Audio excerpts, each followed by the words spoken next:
person who invented the air conditioner is really a genius. A few simple steps can make a room very cool in the hot summer. So, how the air conditioner works. It's very easy to understand with 3D animation, but before that, we need to understand some basic physics knowledge. If you use spray-type products, you should have seen this phenomenon. If you continue press the spray for a period of time, the surface will become cold. This is because the pressure inside of the product becomes lower. When the pressure decreases, the temperature will decrease. If the pressure increases, the temperature will also increase. The air conditioner also takes advantage of this principle. This is the scroll compressor inside the air conditioner. There are two main parts in the scroll compressor. One of them moves in an orbiting pattern but does not rotate. The other one stays stationary. The function is that when the air enters the interior from the inlet, it will be squeezed layer by layer in a compressed state and discharged from the middle of the vortex. Then the compressed air is sent to the condenser.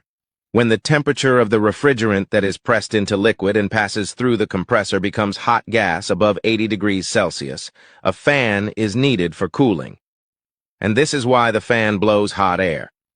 I guess when you were young, you must have thought that the hot air was sucked out from the room through the air conditioner. Now you know the reason. When a liquid evaporates, it absorbs heat and turns into a gas. When it transforms into a gas, its kinetic energy becomes stronger, and when a gas loses heat, its kinetic energy becomes weaker and becomes a liquid.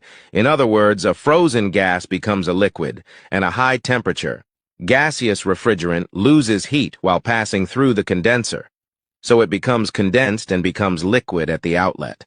Although the refrigerant has lost some heat when passing through the condenser, it is still very hot.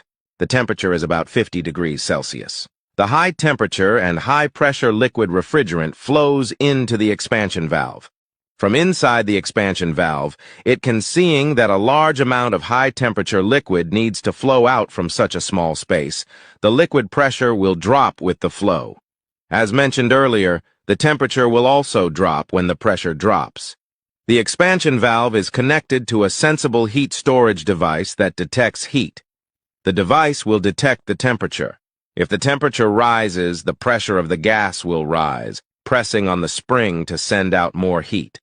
When the evaporator outlet temperature drops, the gas pressure drops, and the amount of refrigerant entering the evaporator will also drop, so the air conditioner will. It can intelligently control whether there is too much or too little refrigerant. Then the refrigerant passes through the pipes of the evaporator and takes away heat in the process. When the fan below starts to run, since the wall-mounted air conditioner cannot occupy a large space, a liquid wheel fan is used instead, propeller fan. In the summer, we all know that when you put a cold glass in the air, its surface will be covered with water. This is because the gas loses heat and is condensed. The surface of the pipes flowing through the cold refrigerator is also covered with water. There are water droplets, so there is a special drainage device below it. This is why your air conditioner drops water. Thanks for watching. Like, comment, share, and follow.